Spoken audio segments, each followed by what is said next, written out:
YouTube Ozic going the Goat House is back after the final day of the combine with winners and losers. So the offensive linemen, not a long list of them, so it should be a shorter video, but we did this video for every single day of the combine. So check those out. Updated mock draft will be our next video. Excited about that after we got more information now. Free agency content already on the channel and right around the corner. The big stuff coming. Can't wait for our free agency grades.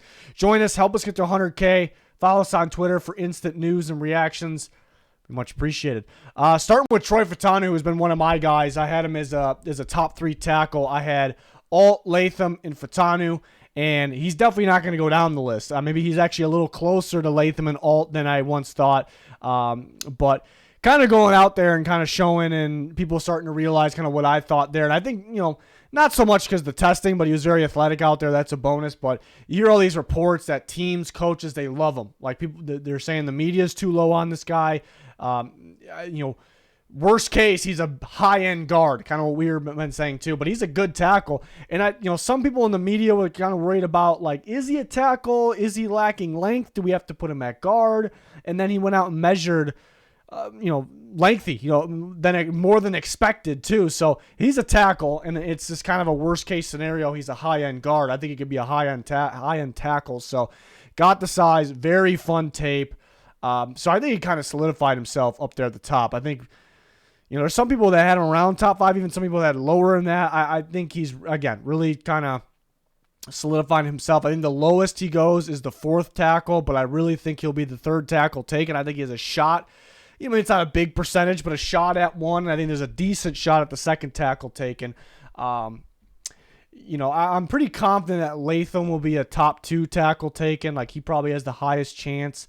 I know Alt has a chance at 1. He could be before Latham, but it's weird. Like, if Latham isn't the first one taken, I'm not going to guarantee he's the second one taken. If Alt's not the first one taken, for some reason, I think there's a shot that Fautanu could go ahead of him, even though I'm not really counting on it. But maybe he's closer to those guys than we once thought. So good for Fautanu. And then his teammate also makes the list on the Washington Huskies, Roger Rosengarten, who is their right tackle, and that actually blocked the blind side of Michael Penix, because remember, he was a lefty, so that meant something. He was great all year. He did struggle in the national championship game, though, in the Michigan game, so that's a tough part for him when he played a little more physical defensive lineman, obviously.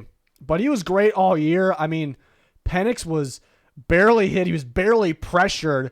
Big reason why he had a big year, and he's talented, but those tackles really held it down. So I noticed him all year. He was really solid. And again, the right tackle's the blindside blocker in that system, because Penix is a lefty. So very athletic, and we see that there. In the athletic testing, but across the board. So he's tough. I haven't really heard much about him, but I would think because how well he played this year and the experience that he is, and how important that part of Washington was, that the 2 tackles.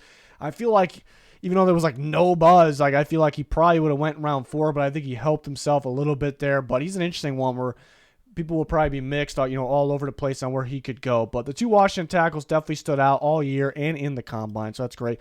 Amarius Mims, probably the biggest winner of the day. Measuring in at, massive 6'8", 340, an insane wingspan, biggest there. Just a massive, massive dude. And you want the big guys, as long as they can move, as long as they're efficient, if they can play, they have upside. You want the big guys in the trenches, obviously. And he sure checks that box. He's obviously massive. He was a top recruit. He has limited experience, but when he played, he looked the part. It didn't look like a guy that had limited experience. Maybe a little bit, like you can tell, okay, yeah, he needs more playing time. But usually those guys struggle. They got all the upside in the world. There's more reps. Then we can see it. But I think you already start to see it with Amarius Mims.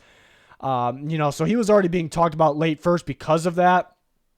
I think he goes much earlier now, because he's a guy that everyone wants to work with. If he has to play right away, I think he can hold his own. But ideal if you sit him a year behind a solid tackle, and that's where the top 22 comes into play. The Philadelphia Eagles pick 22. They like picking Georgia Bulldogs. They are very smart, making sure they have that next man up. They don't want that offensive line to kind of expire and then it's bad for a little bit. They want to have it in place. They're very good with that. So I think they can get Mims and then maybe sit him for a year or 2 behind Lane Johnson And then you have a big time upside. I mean, his upside would be it already is. He's one of the more high upside guys in the class. But if he's behind a guy like Lane Johnson, and Jordan Mailata, I mean, his upside is through the roof. So I think that's actually the latest he goes. I think he can shock people and go ahead of, Fautanu. Could he battle Fuaga? Guys like that. So could he be the fourth tackle taken? I think it's a possibility. So just a freaky dude, obviously, that everyone wants to work with, whether you take him or not. Everybody kind of in the back of their minds like, it'd be fun to work with that guy. So the biggest thing, I almost forgot, the biggest thing here actually, probably the measurables and how athletic he is and the upside he has. But the 4.33 shuttle is huge. A 20-yard shuttle is a very important drill for offensive linemen. And 4.33 is a huge number, a massive number for any offensive lineman. And you got a guy here with limited experience, and he's a freakish size. I mean, that is a freaky number for a guy like that. So that is monstrous. So that plays actually a massive part. Definitely more so than the 40, which the 40 times impressive as well.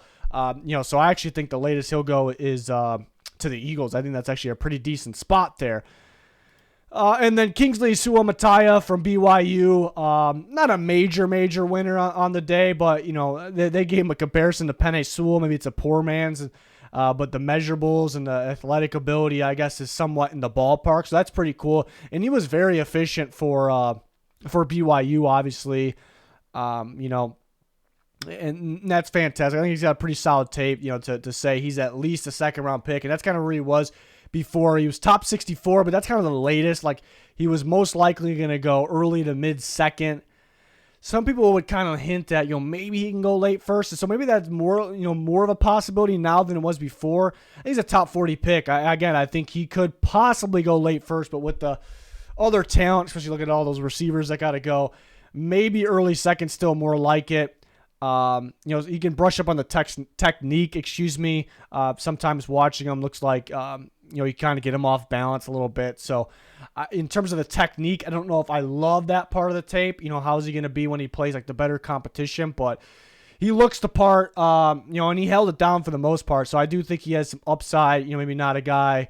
It's a guy you get early second. He doesn't have to start week one, but just give him a little bit of time, like a little bit of time to learn, and I think that'd be fan. And I'm not even talking about a year, maybe less than that, but a year maximum, because you don't want a guy like that sitting for too long. But overall, look good out there, athletic, and drawing some big comparisons there. So shorter video. Some other guys I kind of want to mention.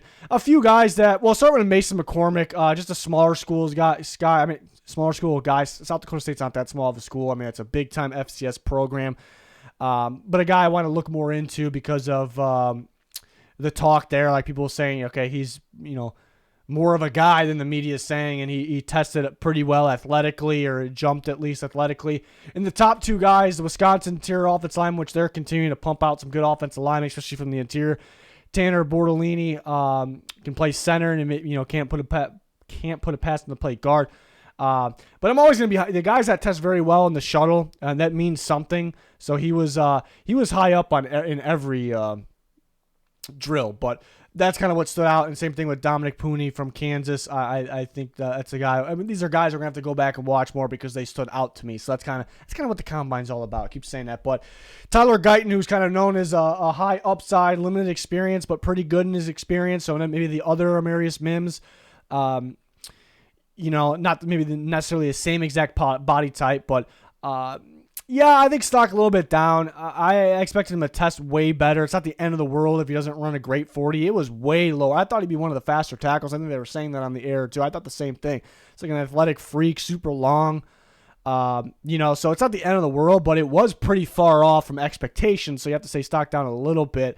And then you factor in the other tackles really helping themselves and solidifying themselves, like Fautanu definitely solidified himself at the top. We know Fuaga is going to be tackle 4 or 5, somewhere around there.